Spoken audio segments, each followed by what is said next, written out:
টেলিভিশনে প্রথমবার সোজাসুজি প্রশ্নের T20 ঘুরিয়ে নাক দেখাই না আমি, যখন তখন রং বদলাই না আমি। স্বর্ণালী প্রশ্ন করব সোজাসুজি।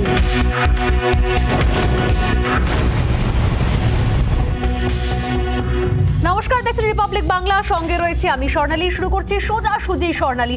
এই সময় দাঁড়িয়ে নিঃসন্দেহে রাজ্য রাজনীতিতে সব থেকে বড় চর্চা যে নির্বাচন কমিশন কি করছে, কারণ প্রত্যেকে মনে করছেন, প্রত্যেকে নিজের নিজের মতো করে মনে করে নিচ্ছেন যে নির্বাচন কমিশনের কি করা উচিত আর কি করা উচিত নয়। আর এই দ্বন্দ্বের সূত্রপাত খুব ভুল না করলে তৃণমূল সুপ্রিমোরই। এর আগেও আমরা দেখেছি রাজ্য রাজনীতিতে, এটা প্রথম নয়, এর আগেও একাধিকবার নির্বাচন কমিশনের সঙ্গে সরাসরি সংঘাতে গেছেন তৃণমূল সুপ্রিমো। এবং এবার যে ছবি দেখতে পাওয়া গেল, শুরু থেকে নির্বাচন কমিশনের ওপর বিরূপ মনোভাব পোষণ করে এসেছেন তিনি। তার অভিযোগ, শুরু থেকে নির্বাচন কমিশন পক্ষপাত দুষ্ট, নির্বাচন কমিশন কোনো এক দলের হয়ে কাজ করছে। এবং আরও এক ধাপ এগিয়ে যে বক্তব্য সামনে আসলো, যে বক্তব্য সামনে এলো, অর্থাৎ পরপর ঘটনার পর, একাধিক ঘটনার পরে যে বক্তব্য রাখা হচ্ছে যে যখন মমতা বন্দ্যোপাধ্যায়কে রীতিমতো তার প্রচারে নিষেধাজ্ঞা জারি করা হলো, সেই সময় টুইট করা হচ্ছে তৃণমূল কংগ্রেসের তরফ থেকে। কিরকম টুইট করা হচ্ছে না, ইলেকশন কমিশন, যার মানে কোথাও দাঁড় করানো হচ্ছে যে এক্সট্রিমলি কম্প্রোমাইজড, কোথাও model code of conduct MCC, তার ফুল ফর্ম লেখা হচ্ছে মোদি কোড অফ কন্ডাক্ট। এগুলো করা হচ্ছে দিনের পর দিন ধরে, আর যেগুলো টুইট করা হচ্ছে সোশ্যাল মিডিয়া তৃণমূল কংগ্রেসের তরফ থেকে। ডেরেক ওব্রায়েন একাধিক টুইট করেছেন। কিন্তু আজ নিঃসন্দেহে এই বিষয়টা আরও তাৎপর্যপূর্ণ হলো, বা বলা ভালো যে দীর্ঘদিন ধরে তাদের যে অভিযোগ, সেই অভিযোগ ভোঁতা হয়ে গেল। কারণ নির্বাচন কমিশন তাদের দীর্ঘদিনের যা নিয়ম সিস্টেম, যেটা আমি এর আগেও দেখেছি, অর্থাৎ যেটা উত্তরপ্রদেশের নির্বাচনের ক্ষেত্রে দেখতে পাওয়া গেছে, অসম নির্বাচনে দেখতে পাওয়া গেছে, এইবারও সেই একই পথে হাঁটল নির্বাচন কমিশন। অর্থাৎ মডেল কোড অফ কন্ডাক্ট যারাই ভায়োলেট করছেন তাদের বিরুদ্ধে কড়া পদক্ষেপ নেওয়া হচ্ছে। বাদ গেলেন না দিলীপ ঘোষ, শুভেন্দু অধিকারী, রাহুল সিনহা। রাহুল সিনহার ক্ষেত্রে শোকজ করার প্রয়োজন পর্যন্ত বোধ করল নির্বাচন কমিশন, সরাসরি তার প্রচারে নিষেধাজ্ঞা জারি করা হলো। আর এই নিয়ে আমাদের আজকের আলোচনা, আজকের প্রশ্নোত্তর পর্ব। তবে তার আগে দেখে নেব আমাদের আজকের প্রতিবেদন। পদক্ষেপ কমিশনের, শুভেন্দু অধিকারীকে নোটিশ, দিলীপ ঘোষকে নোটিশ, রাহুল সিনহার প্রচারে নিষেধাজ্ঞা। দিলীপ ঘোষ, শুভেন্দু অধিকারী, রাহুল সিনহা, গেরুয়া শিবিরের 3 শীর্ষস্থানীয় নেতাকে দাবাই নির্বাচন কমিশনের। কারোর মন্তব্য বেলাগাম, তো কারোর মন্তব্য সাম্প্রদায়িক। দিলীপ শুভেন্দুদের বিরুদ্ধে বারবারই এমন অভিযোগ আনছিলেন তৃণমূল কংগ্রেসের শীর্ষস্থানীয় নেতারা। মমতাকে যদি লাগাম পড়ানো হয়, তাহলে দিলীপ শুভেন্দুদের কেন ছাড় দেওয়া হবে, এই প্রশ্ন তুলতে শুরু করে তৃণমূল। কিন্তু শুধুমাত্র অভিযোগের ভিত্তিতেই নয়, সব দিক খতিয়ে দেখে যে নির্বাচন কমিশন পদক্ষেপ করে তা প্রমাণিত হলো মঙ্গলবার। দিলীপ শুভেন্দু রাহুলদের বিরুদ্ধে ওঠা অভিযোগ খতিয়ে দেখেই পদক্ষেপ করলো নির্বাচন কমিশন। শুভেন্দু অধিকারীকে নোটিশ, বেগমকে ভোট দিলে মিনি পাকিস্তান হবে। শুভেন্দু অধিকারীর এই মন্তব্যের প্রেক্ষিতেই তাকে শোকজ করেছে নির্বাচন কমিশন। 8 এপ্রিল শুভেন্দুকে শোকজ করে কমিশন। শোকজের প্রেক্ষিতে শুভেন্দু জবাব সন্তোষজনক মনে না হওয়ায় তাকে নোটিশ দিল কমিশন। দিলীপ ঘোষকে নোটিশ, শীতলকুচির এই মন্তব্যের প্রেক্ষিতেই নোটিশ দেওয়া হলো দিলীপ ঘোষকে। দিলীপ ঘোষের মন্তব্য নির্বাচনী আচরণ বিধি ভঙ্গ করছে বলে স্পষ্ট জানিয়েছে কমিশন। রাহুল সিনহার প্রচারে নিষেধাজ্ঞা, 40 ঘন্টার জন্য তার প্রচারে নিষেধাজ্ঞা জারি করা হয়েছে। ইলেকশন কমিশন মমতা ব্যানার্জিকে তো গুরু অপরাধে লঘু দণ্ড দিয়েছে, আর আমাদের দেখুন এত লোকের এগেনস্টে করেছে। কই আমরা তো ইলেকশন কমিশনকে গালি দিচ্ছি না। কমিশনের সিদ্ধান্তকে স্বাগত জানিয়েছেন দিলীপ ঘোষ। কমিশনের নির্দেশ অক্ষরে অক্ষরে পালন করতেও তাঁরা প্রস্তুত। তৃণমূলের মতো সেই নিয়ে বিজেপি বিক্ষোভে নামবে না বলেও সাফ জানিয়েছেন বিজেপির রাজ্য সভাপতি। মমতা বন্দ্যোপাধ্যায়কে আটকে দেওয়ার জন্য বিজেপি যে চক্রান্তগুলো করছে, সেই চক্রান্তকে বাস্তবায়িত করছে ইলেকশন কমিশন। মুখ্যমন্ত্রী হচ্ছে আমাদের একমাত্র মুখ, তাকে একটা দিন আটকে দেওয়া মানে ইলেকশনে অনেক ক্ষতি করে দেওয়া। সোমবারই মমতা বন্দ্যোপাধ্যায় প্রচারে 24 ঘন্টার জন্য নিষেধাজ্ঞা জারি করেছিল নির্বাচন কমিশন। কার্যত তুলকালাম শুরু করে দেয় তৃণমূল কংগ্রেস। তার 12 ঘন্টা কাটার আগেই দিলীপ শুভেন্দু রাহুলকেও লাগাম পড়ালো কমিশন। রাজনৈতিক বিশ্লেষকদের মত, কমিশনের এই পদক্ষেপের ফলে ধোপের দেখবে না তৃণমূলের অভিযোগ। পাশাপাশি প্রশ্ন উঠছে নির্বাচন কমিশনের মতো একটি সাংবিধানিক প্রতিষ্ঠানের বিরুদ্ধে মুখ্যমন্ত্রী হয়ে কি করে অবমাননাকর মন্তব্য করতে পারেন মমতা। মঙ্গলবার সকাল থেকে গান্ধী মূর্তির পাদদেশে ধর্নায় বসেন মমতা, কিন্তু দুপুর 3টের পর ধর্না তুলেও নেন তিনি। চাপে পড়ে মমতাকে সরে আসতে হলো বলেই মনে করছে রাজনৈতিক মহল। আসামে সেখানে হেমন্ত বিশ্ব শর্মার বিরুদ্ধেও এরকমই পদক্ষেপ নেওয়া হয়েছিল এবং তারও প্রচারে নিষেধাজ্ঞা জারি করা হয়েছিল। সেক্ষেত্রে নির্বাচন কমিশনের বিরুদ্ধে প্রশ্ন তোলা শুধুমাত্র অবান্তর বা অযৌক্তিকই নয়, একই সঙ্গে কোথাও বাড়তি প্রচারের মাইলেজ কেড়ে নেওয়ার চেষ্টা, এবং সেই কাজটাই করেছে তৃণমূল কংগ্রেস।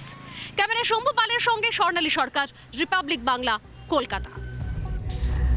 যে প্রশ্নগুলো শুধু আমি নয়, যে প্রশ্নগুলো এই মুহূর্তে বাংলার অলিতে গলিতে ঘুরে বেড়াচ্ছে, যে নির্বাচন কমিশন যার কাজ ভারতের মতো এত বড় গণতান্ত্রিক দেশে সুষ্ঠুভাবে নির্বাচন করা, সেক্ষেত্রে এই ধরনের ঘটনা, এই ধরনের অভিযোগ কেন উঠছে?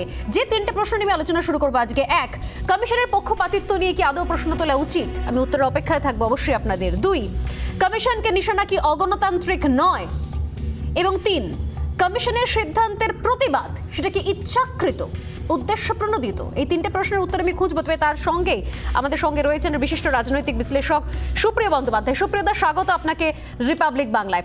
সুপ্রিয়দা, প্রথমেই যে বিষয় নিয়ে আসি, যে আমাদের যে প্রশ্নগুলো রয়েছে, কমিশনের পক্ষপাতিত্ব নিয়ে কি প্রশ্ন তোলা উচিত? মানে এই ভারতের মতো গণতান্ত্রিক দেশে যেখানে বৃহত্তম গণতন্ত্র রয়েছে বলে আমরা বলি, নির্বাচন হয়, এত নির্বাচন হয় বলা ভালো, সেই জায়গায় কমিশনের পক্ষপাতিত্ব নিয়ে কি আদৌ প্রশ্ন তোলা উচিত কোনো রাজনৈতিক দলের সুপ্রিমোর?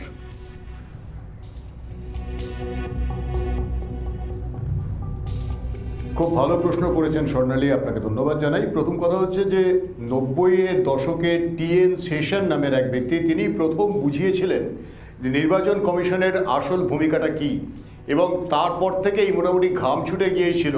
তারপরে প্রতিটা নির্বাচনে আমরা দেখেছি, যতদিন সেশন সাহেব নির্বাচন কমিশনার ছিলেন ততদিন পর্যন্ত তো বটেই, তারপরেও নির্বাচন কমিশন একটা সম্পূর্ণ স্বাধীন একটা প্রতিষ্ঠান যেটা ভারতের নির্বাচনকে পরিচালনা করে। তার বৈধতাকে নিয়ে প্রশ্ন তো আগে থেকেই উঠছে, বিরোধীরা তুলছে। যখন যেরকম দরকার তখন সেরকমভাবে তারা প্রশ্ন তোলেন। এই মমতা বন্দ্যোপাধ্যায় একসময় নির্বাচন কমিশনকে ডেকেছিলেন এবং নির্বাচন কমিশনের সহায়তা চেয়েছিলেন যখন তিনি বিরোধী নেত্রী ছিলেন। আর যখন তিনি সরকারে রয়েছেন তখন দেখা যাচ্ছে তার দল নির্বাচন কমিশনের বিরুদ্ধে একাধিক প্রশ্ন তুলছে। মানে এটা একটা অভ্যাসে দাঁড়িয়ে গেছে যে আমি বিরোধী হলেই নির্বাচন কমিশনের বৈধতা নিয়ে প্রশ্ন তুলব, তার সিদ্ধান্ত নিয়ে প্রশ্ন তুলব, প্রত্যেকটা ক্ষেত্রে এটা দাঁড়াচ্ছে। আবার তার পাশাপাশি এটাকেও আপনাকে দেখতে হবে যে 12 ঘন্টার মধ্যে একদিকে রাহুল সিনহা, দিলীপ ঘোষ এবং তারপরে আরও একজন নেতা, 3জনকে, শুভেন্দু অধিকারী, 3জনকে, একজনকে শোকজ করা হয়েছে, একজনকে ওয়ার্ন করা হয়েছে এবং একজনকে 48 ঘন্টার জন্য ক্লোজ করা হয়েছে, রাহুল সিনহাকে। একদম। এবং আমি মনে করি এই যে 3জনের বিরুদ্ধে যে পদক্ষেপটা নির্বাচন কমিশন গ্রহণ করেছে সম্পূর্ণ সঠিক পদক্ষেপ। এখানেই প্রশ্ন যে শুধুমাত্র এ রাজ্যের ক্ষেত্রে নয়, আমরা এর আগেও দেখেছি উত্তরপ্রদেশের নির্বাচনের সময় যোগী আদিত্যনাথের ক্ষেত্রে কড়া পদক্ষেপ নেওয়া হয়েছে। আমরা দেখেছি অসম নির্বাচনের সময় সেখানে হেমন্ত বিশ্ব শর্মার তার মন্তব্যের প্রেক্ষিতে তাকে ঠিক এইভাবে তার প্রচারে নিষেধাজ্ঞা জারি করা হয়েছে। যেভাবে ভারতের মতো দেশে এইভাবে নির্বাচন কমিশন কাজ করে আসছে, সেক্ষেত্রে কি আলাদা কোনো উদ্দেশ্য প্রণোদিত নয় এইভাবে ইচ্ছাকৃতভাবে নির্বাচন কমিশনের ভূমিকা নিয়ে প্রশ্ন তোলা? কোথাও কি সাধারণ ভোটারদেরকে কনফিউজ করার চেষ্টা করা হচ্ছে না?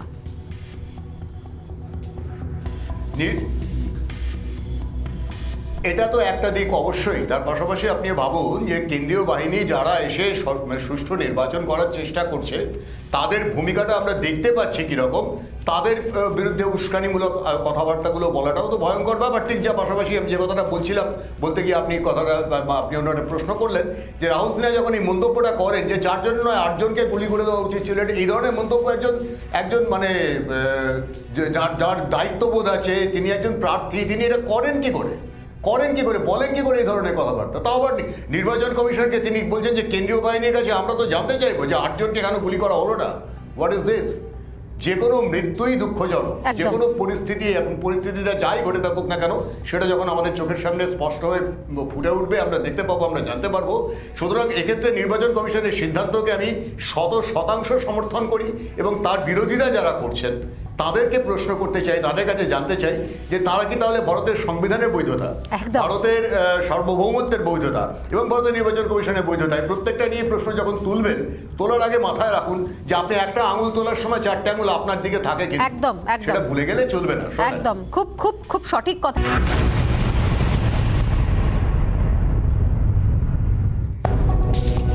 করেছিলাম আমরা যে নির্বাচন কমিশনের কার্যকারিতা নিয়ে প্রশ্ন, নির্বাচন কমিশনের ভূমিকা নিয়ে প্রশ্ন এবং সেই প্রশ্নের প্রতিবাদে ধর্নায় বসে যাওয়া যে পদক্ষেপ নেওয়া হয়েছে নির্বাচন কমিশনের তরফ থেকে, এবং তারপর যখন অন্য পাল্টা নির্বাচন কমিশন একটার পর একটা পদক্ষেপ নিয়ে যাচ্ছে তার নির্দিষ্ট যে সিস্টেম সেই সিস্টেম অনুযায়ী, এবং সেখানে বিরোধী দলের অনেকের বিরুদ্ধে পদক্ষেপ নেওয়া হচ্ছে, তখন সেই ধর্ণা মঞ্চ থেকে ধর্ণা প্রত্যাহার করে বাড়ি ফিরে যাওয়া, গোটা ছবিটা দিনের আলোর মতোই স্পষ্ট। কিন্তু ঠিক কি বার্তা দিলেন সেটা স্পষ্ট হলো না তৃণমূল সুপ্রিমো। আমাদের সঙ্গে রয়েছেন রাজনৈতিক বিশ্লেষক সুপ্রিয় বন্দ্যোপাধ্যায়।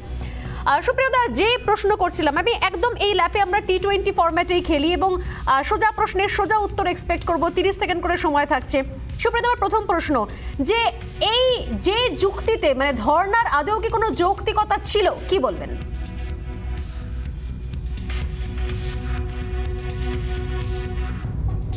এই ধর্নাটা তো আসলে মমতা বন্দ্যোপাধ্যায়ের একটা রাজনৈতিক পরিষ্কার রাজনৈতিক পদক্ষেপ, স্পষ্ট বোঝা যাচ্ছে। উনি কিন্তু ধর্না বলেননি, আপনারা ধর্না বলছেন, উনি বলেছেন সত্যাগ্রহ। উনি গান্ধী মূর্তির পদদেশে বসে সত্যাগ্রহ করেছেন, এবং সত্যাগ্রহের উদ্দেশ্যটা কি না নির্বাচন কমিশনের এই সিদ্ধান্ত।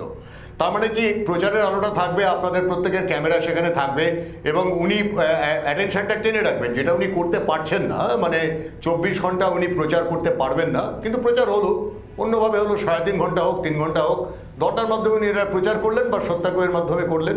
এবং তারপরে যখন বুঝলেন যে অন্য দিক থেকে একটা স্টেপ নেওয়া হয়েছে, 3 জনকে ক্লোজ করা হয়েছে, সঙ্গে সঙ্গে তিনি তার ধর্না তুলে নিলেন বা সত্যাগ্রহ বন্ধ করে দিলেন।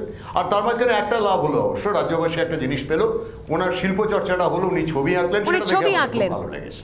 আমি আরেকটা প্রশ্ন করব, এই বিষয় নিয়ে যখনই তৃণমূল কংগ্রেসের তরফ থেকে প্রতিক্রিয়া জানতে চাওয়া হয়েছে, তখন তাদের বক্তব্য যে মমতা বন্দ্যোপাধ্যায়ের মতো একজন ফিগার, একজন নেতৃত্ব, তাকে একদিন আটকে রাখা এটা একটা বড়সড় ষড়যন্ত্র, কি বলবেন?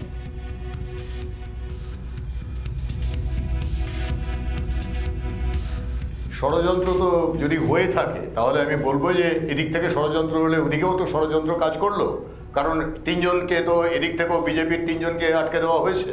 তার মধ্যে একজনকে শো কজ করা হয়েছে, একজনকে ওয়ার্ন করা হয়েছে, একজনকে 48 ঘন্টা, মানে রাহুল সিনহাকে 48 ঘন্টা, যেটা নিয়ে আমরা আলোচনা করলাম। তো মজার ব্যাপার হচ্ছে যে প্রচারের আলো টেনে রাখার ক্ষেত্রে কিভাবে সেটা করতে হয় সেটা মমতা ব্যানার্জির চেয়ে ভালো খুব কম মানুষই জানেন। এ রাজ্যে যারা রাজনীতি করেন তাদের কথা বলছি, এবং সেটা উনি করতে পেরেছেন, সফলভাবেই পেরেছেন। তাই তৃণমূলে দুঃখিত হওয়ার কোনো কারণ নেই। আমার তো মনে হয় এতে খানিকটা মাইলেজই পাওয়া গেল তৃণমূলের পক্ষে, উল্টোটাই হলো। একদমই তাই, এবং যেভাবে ছবি করবেনই, কিন্তু উল্টোটা হলো।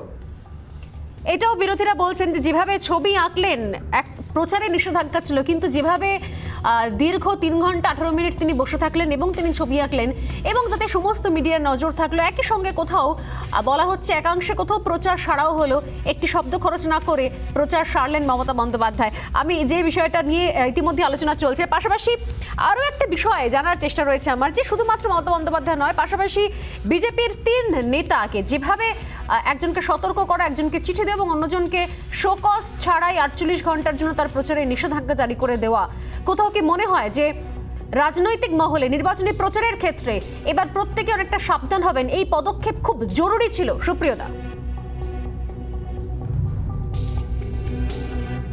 হওয়া উচিত, একদম ঠিক কথা বলেছেন, এটা 100% ঠিক কথা বলেছেন স্বর্ণালী। হওয়া উচিত। আমরা বারবার করে বলছিলাম যে একদল যদি এইরকম অ্যাটাকিং টোনে কথাবার্তা বলে, তাহলে আরেক দলকেও কি অ্যাটাকিং টোনে কথাবার্তা বলতে হবে? আমরা একটা কথা কি শিখিনি, তুমি অধম তাই বলি আমি উত্তম না হইব কেন? যেহেতু ওরা অ্যাটাক করে একদল কথা বলছেন বলে, একদল রাজনৈতিক ব্যক্তিত্ব কথা বলছেন বলে, কেউ বলছেন গাছে বেঁধে পিটিয়ে মারা হবে। এই কিছুক্ষণ আগেই দেখছিলাম, আপনাদের চ্যানেলেই দেখছিলাম, নওশাদ সিদ্দিকী বলেছেন যে গাছে বেঁধে পিটিয়ে মারা হবে যদি কেউ অন্য দলকে ভোট দেয়। এই জাতীয় কথাবার্তা যেখানে চলছে, সেখানে যদি আমার অভিষ্ট লক্ষ্য একটা কিছু থাকে যে আমি বঙ্গে একটা পরিবর্তন আনতে চাই ইত্যাদি ইত্যাদি, যদি আমার লক্ষ্যই থাকবে, তাহলে আমার সতর্কতা অবলম্বন করা দরকার, 1 নম্বর।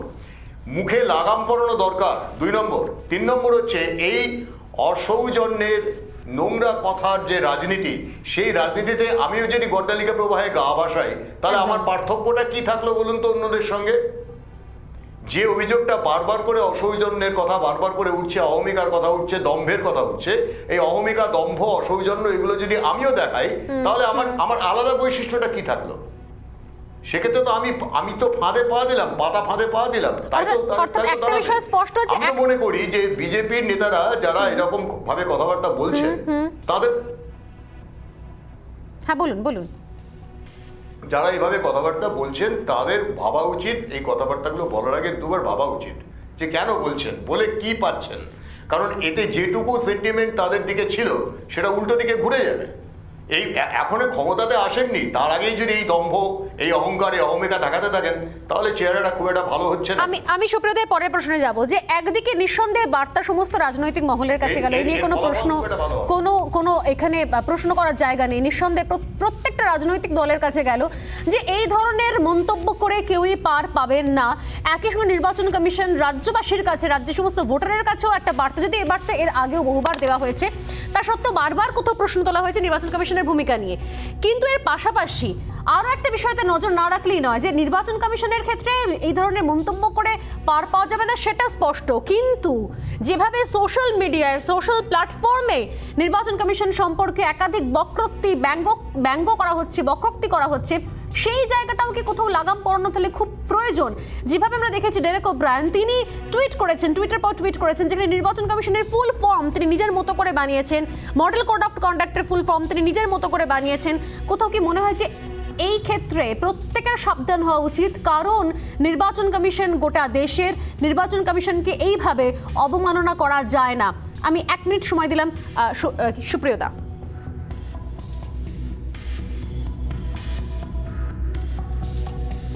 দেখুন, ডেরেক ওব্রায়ান কি লিখেছেন আমি জানি না, বা আমি ওনাকে ফলো করি না, কিন্তু সোশ্যাল মিডিয়া প্রসঙ্গটা যেটা আপনি তুললেন, সোশ্যাল মিডিয়াতে তো এখন সব থেকে শক্তিশালী প্ল্যাটফর্ম, মানে আপনাদের চ্যানেল বলুন বা যাই বলুন, সব ক্ষেত্রে আমাদের প্রত্যেকের হাতে এখন একটা করে মোবাইল আছে, মানে একটা করে চ্যানেল আমার নিজের আছে, আমি বলতে পারি, আমার মতামত রাখতে পারি। কিন্তু যদি আমি আমার দেশের সংবিধান, দেশের সার্বভৌমত্ব এবং দেশের বৈশিষ্ট্যের বিরুদ্ধে যাই, সব থেকে বড় কথা সে সংহতির বিরুদ্ধে যায়, তাহলে সেটা মনে রাখতে হবে যে আমি যা করছি সেটা মানুষ কিন্তু লক্ষ্য রাখছেন।